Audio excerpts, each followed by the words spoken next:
let's call it a tap test. All right, it's not scientific at all, but you can hear the difference between the panels. So that's the floor. That's the bulkhead. In this video, I'm going to talk you through the Skinz sound deadening system, some of the Skinz products, application, some of the science loosely. But what I am going to do is I'm going to talk for a few minutes. Bear with it, okay? Listen to it, and then we'll get into the application of the product and certain techniques and stuff like that. We're going to do a small series, probably 3 to 4 episodes of different applications, different products in different manners. All right, let's go. Hi guys, it's Carl from Studio Incar. In front of me I have a line of Skinz sound deadening, damping and thermoacoustic products. What I'm going to do with this video, the next couple of videos, is show you the product itself. Each of them has a different sort of task, where we should be using them, where we shouldn't be using them, how they're applied, why they're applied, and talk you through sound deadening your car, in your van, and the thermoacoustic barriers as well, so giving you a decent thermal property as well as an acoustic sort of dampening property. I'm going to talk you through a couple of products now, the ones that are in front of me, and then show you some applications. So first off, prep spray, really important for a good bond. You need this stuff to be entirely stuck on what you're putting it on. There's no point in having air pockets, there's no point not having good adhesion because it will come off over time, things like that. You want to clean the panel up, a bit of IPA, stuff like that, spray some prep spray on there, let it go off. You can either buff it off to aid it off. Use prep spray, so put that on the panel, put whichever product you're going to use, they're all self-adhesive products, so you would use this prep spray before you use the butyl backed sort of aluminium deadening on metal panels, on the reverse metal panels. Don't use it on paint or anything like that. We don't want to be putting this product on the outside of panels. It's, I know it's quite obvious, but some may not understand its job. So yeah, that's the prep spray. What we would do after the prep spray is we would use depending on the job that we're doing, if we've got a large metal panel with a high resonant frequency, that's quite low, that's relatively high. For instance, panels like this, they're all like door panels. They're all a bit chaotic and horrible sounding. Initially, the first layer we want is a 3mm layer. So the normal Skinz 3mm. This is the heavier of the two panel deadeners that they do. There is a question about mass, and particularly cars like the GT4, driver's car, light car, intentionally kept light. Sound absorption and dampening and mass go hand in hand. The heavier something is, essentially, the lower the resonant frequency. So we need to change a thin, high frequency metal panel to a thicker, lower frequency panel. That's where the noise comes from inside our cars, the vibration of the panels, road noise, things like that. It's all panels that are resonating at particular frequencies. Adding mass to that panel creates a far lower resonant frequency, less detectable. You essentially hear it a lot less, and that's what it's about in a nutshell. So the more weight we get on the panel, which isn't for most, I understand that. Some people with cars like this, or say Caterham, Lotus, things like that, and Clios and other cup cars and stuff like that, they probably won't want to deaden at all. They don't care about keeping their sound in and not having sound from the outside coming into the car, but we aren't talking to those guys. We're talking to guys who are into sound quality. They're into a a higher sort of level of driving. They're didn't come out too right. They're into a more luxurious sort of road feel. Yeah, so something quieter, something less noisy, something maybe you get in a classic car where they're just really noisy, and we don't want that. We want a nice quiet ride. We want to be able to hear our music. We want to be able to hear ourselves and not get out at the end of a drive and be fatigued because it's so loud. And yeah, so they're the guys that we're kind of addressing. Please don't concern yourself with complaining about the weight that sound deadening adds. It's going to add weight. Okay. So prepped this panel on. Again, I'll show you the installation. We'll run through a series of application sort of videos, so you'll get that as an understanding.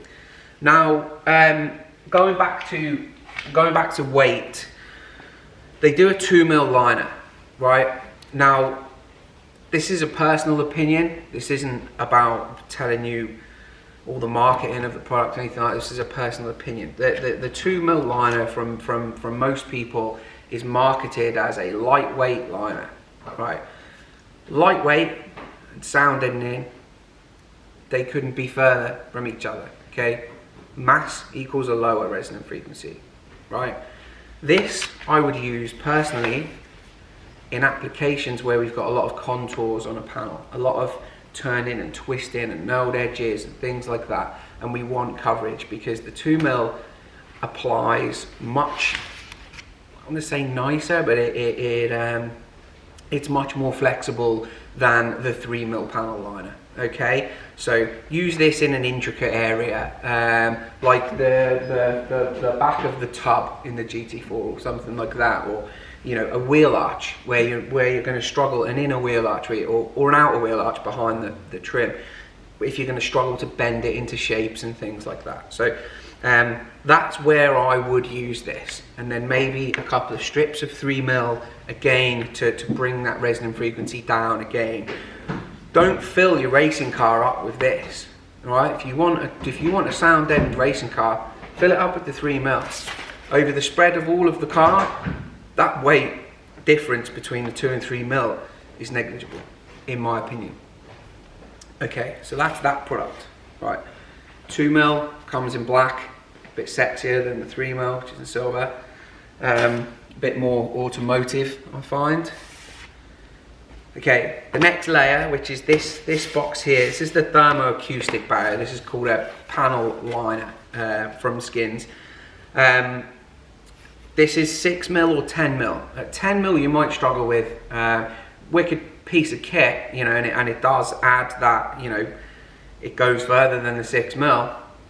But short of, you know, large van panels and things like that, you may struggle to get a trim panel back on and a carpet back in place with the 10mm. So the 6mm is an option for that. So you can go in underneath your floor. If you're deadening your floor pan with 6mm, 3mm or 2mm butyl backed aluminium deadening, you can then go in with 6mm or 10mm liner on top of that on the floor pan and line the whole thing.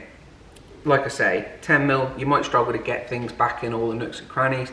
6mm, you probably won't. So you know, you should have a good 10mm overall with the 3, the 6, and a little bit of give. But this is a thermoacoustic barrier. So this is gonna postman. This is a thermoacoustic barrier. Okay, so it will, off of the back of what you add in terms of mass from the sheet deadening, you will still get low frequency sound, of course, because we've lowered the frequency of the panel down to a particular frequency. This is designed as a double-edged sword, so this will scatter that. Okay, so this lays on top of the aluminium deadening, and it flattens that response. So you know, this you can hear its absorption, so sound from inside the car as well. If anything comes into contact with it, it kind of just kills it dead.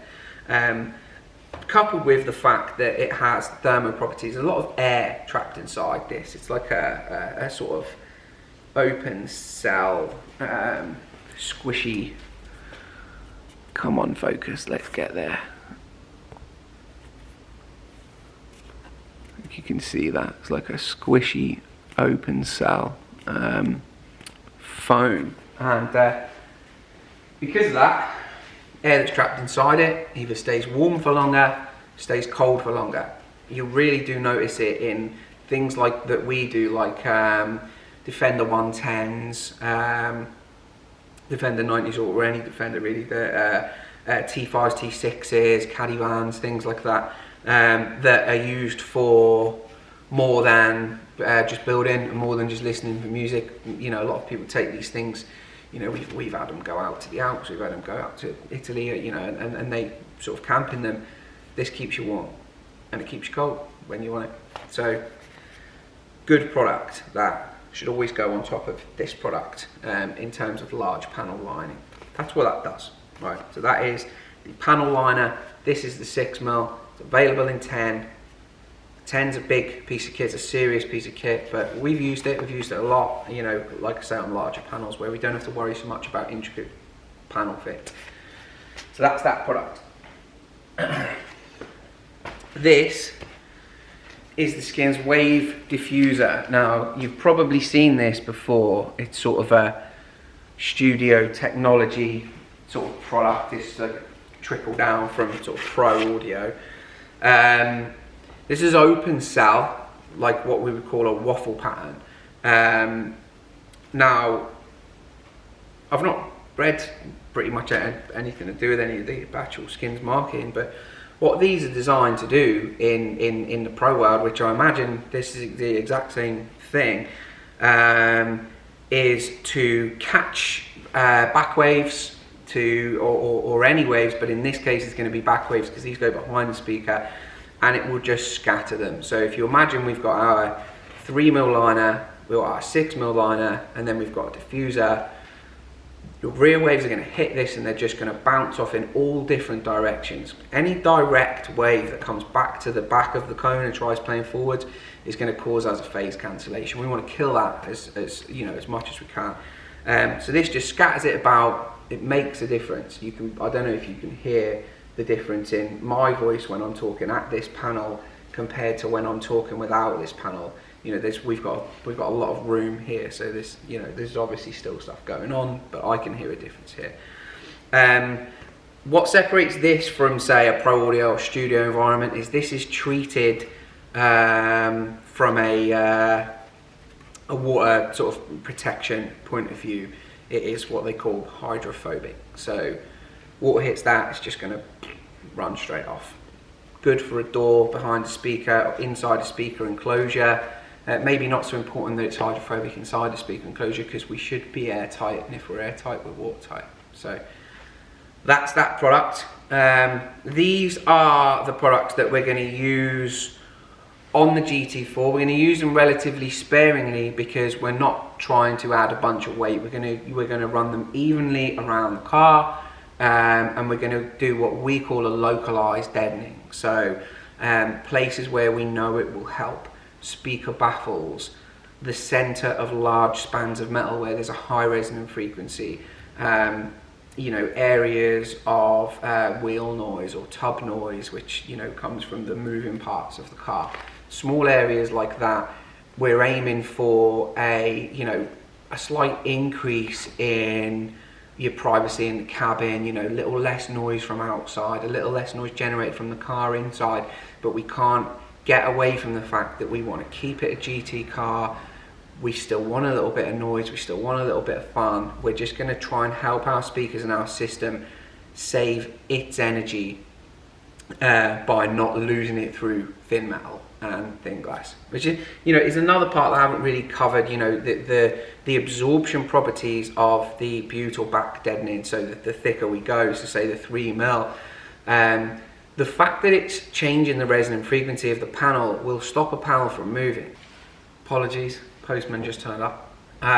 So yeah, another property of the 3mm and 2mm liners. which is more sound specific, as in sort of car audio and us trying to do our thing, is the energy loss in the panel.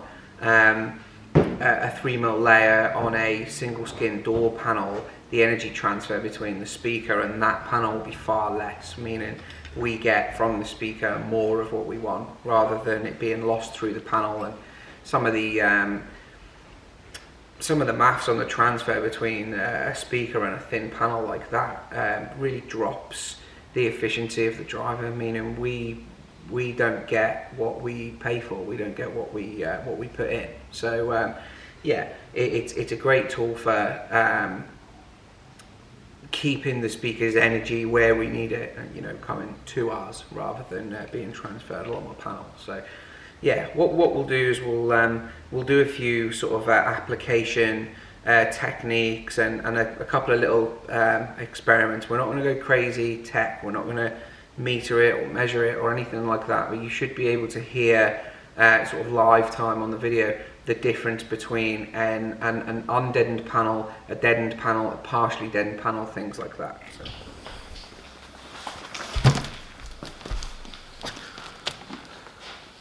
Okay, so we have here, I've laid out single sheet of 2mm, a roller to get it in all the nooks and crannies, a knife, which I won't be using for its normal purpose, you know, cutting around things off the panel. I'm going to use that to sort of dig it into these sort of tighter areas around here and stuff. You'll see the way I use the bottom end of the knife. Dirty cloth or just a rag basically to clean off anything that's on the panel. I've already cleaned this earlier on, but I'll do it again with this for the sake of the video. So yeah, usually what we have is actually I won't get ahead of myself. What I'll do, I'll apply this now. Earlier on in the video I said you can either buff this off or leave it on, because that is true, it will evaporate itself, but if you've got any grease on the panel and you haven't removed it, of course, you know, not buffing off isn't going to remove it, so you should always really wipe it off. This is like a light sort of IPA, so it's not going to damage any paintwork or anything like that. On that goes the panel. You only really need to do the area that you're looking at deadening. And we wouldn't usually deaden this panel because it's not going to have a great sort of sonic impact on the sound inside the car, because it's bulkhead and then another bulkhead and blah de blah. But this is we're doing this for the sake of this video. So once that's nice and clean and gassed off, we can apply our sheet deadening. Now, 9 times out of 10, you'll have a panel where you need to trim areas of the deadening, okay? This one just so happens to line up perfectly, and I haven't done that on purpose. So what you would end up with, for instance, if this sheet was larger or this area was smaller, you would be over, what part can you see? Yeah, you can see it. You would be over, say, a loom, or a body of a loom, or a grommet, or some sort of bulkhead gland. Don't stick it on and then cut round it. Okay, you're gonna cut in through the primer. You're gonna possibly hit the loom once the blade comes out of the deadening. You cause all sorts of damage. What I tend to do, it's a little one of my own tricks, is I'll line it up and I'll score it with my thumb, and you'll see. I don't know if you can see that, but there's a nice sort of score line there now that depresses into the product. Use your knife off board, cut that off, and then reapply the deadening. Okay, but this one, fortunately for me, is a 2 thumbs up situation, and then it fits straight on. So remove the sticky back. You can remove the whole thing, you don't have to leave it on there. I've not done that for any particular reason. Lay yourself up, depending on how sort of OCD you are, you can get it nice and straight. Lay it on loosely, don't be tempted to pat it all on straight away, because if you do, you're going to create tension between the high spots, and that means getting to the low spots is going to be difficult. So run, you know, from top down or bottom up, whichever way feels more comfortable to you, left to right, but don't apply it in one big sheet and just pat it. You know, it's not, we're not making bread, we're you know, we're laying sound deadening on. So it'll go, as you rub it in from top to bottom, it'll go slightly uneven and it'll start to look a little bit ugly, but it'll line itself back up. Be careful with the edges of sound deadening. There's not one big sound deadening project in here that either that we're both on or me or Stuart's on, where there isn't a substantial sound deadening cut that comes out of it, because this stuff will tear you up if you're not careful with the ends of it. It's essentially thinner than a Stanley blade. It's aluminium. It will just cut straight through your skin. So just be careful with it. All right. Press it into the grooves. So, like I say, going in one direction really. Stuart's favourite band, and you should find it nice and easy to lay it down. He says. Take it over there.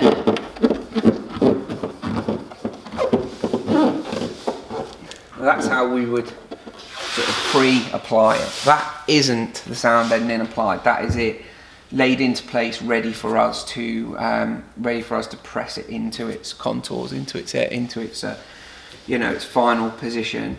Now, what I use the knife for, not only cutting around, you know, objects that we may encounter, but I use the bottom of a knife.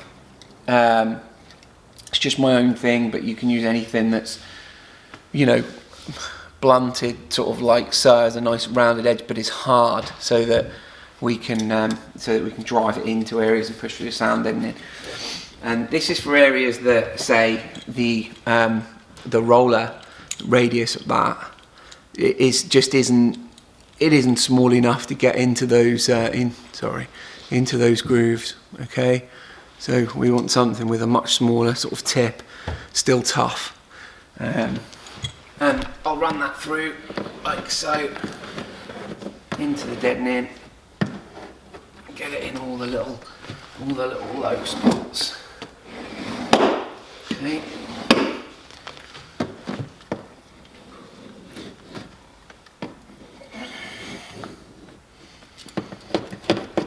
Run it along all the edges so that you don't end up with a load of sticky black stuff all over the place.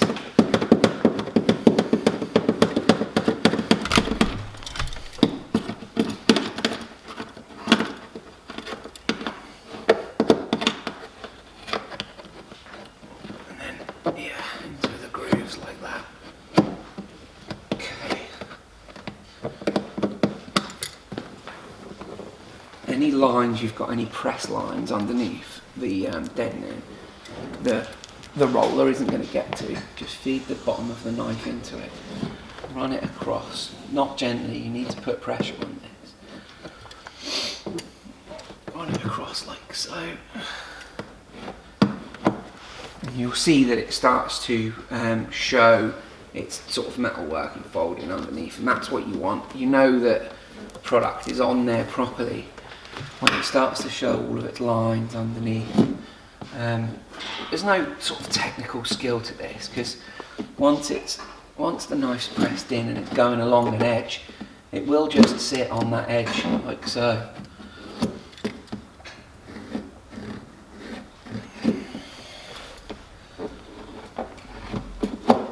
You want to do this until it's into all those little nooks and crannies.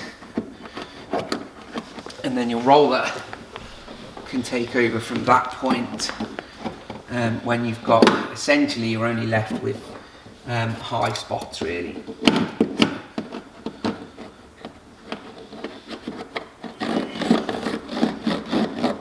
Okay,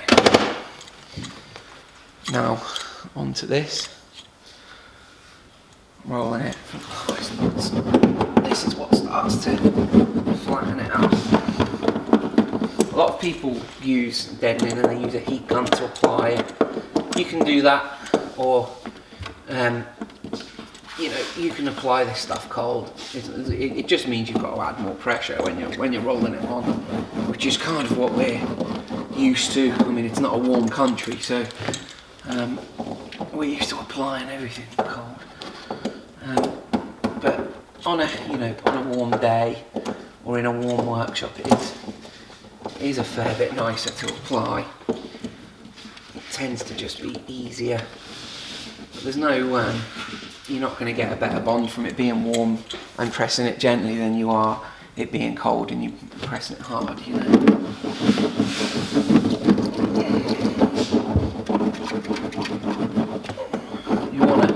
One of your aims is to try and flatten out the patterns that's on the deadening. It shows you that you're getting a sort of linear spread across the deadening. You haven't got any air gaps and things like that.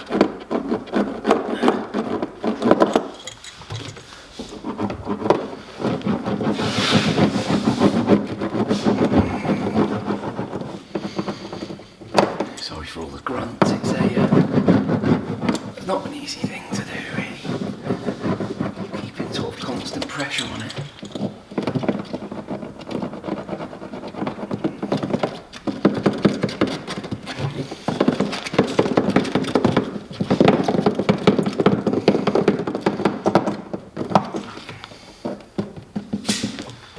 So this now, that's it applied.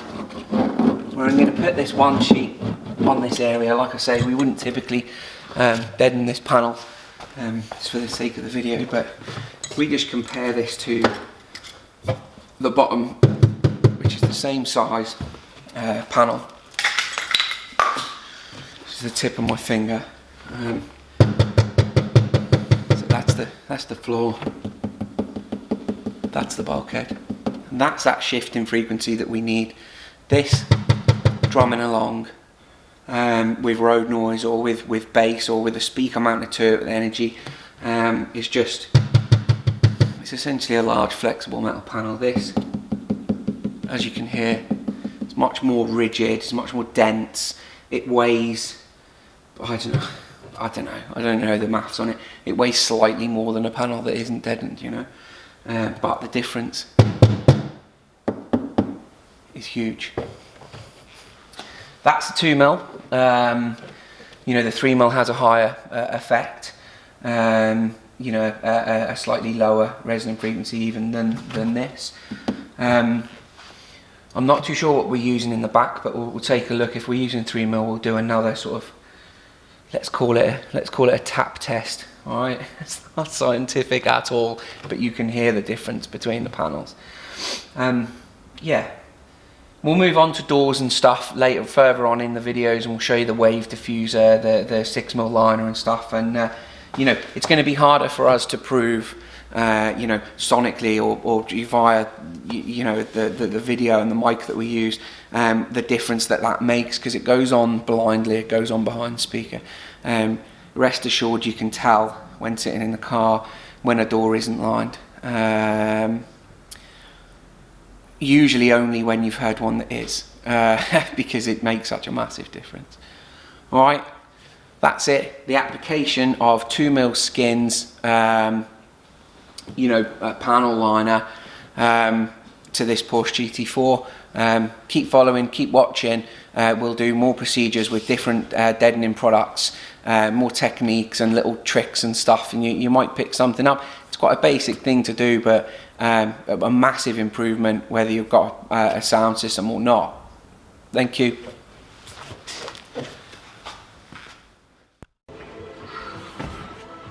Two quick things. I know the video is not anywhere near long enough to keep you here. Isolation at the moment, so this is me in my temporary office. The Skinz liner, the 6mm and the 10mm is a closed sale, it's not an open sale. It must have been a long day. And the second point, I want you to ask questions. We don't give out information that often. This is your chance to you know, to to ask a few questions regarding sound deadening, application, the product. You know, we're specifically talking about Skinz. We're not necessarily interested in any others. It's our chosen brand. So yeah, application of any of the products or any specific circumstances that you've got and you want to give us a shout about it, then please do.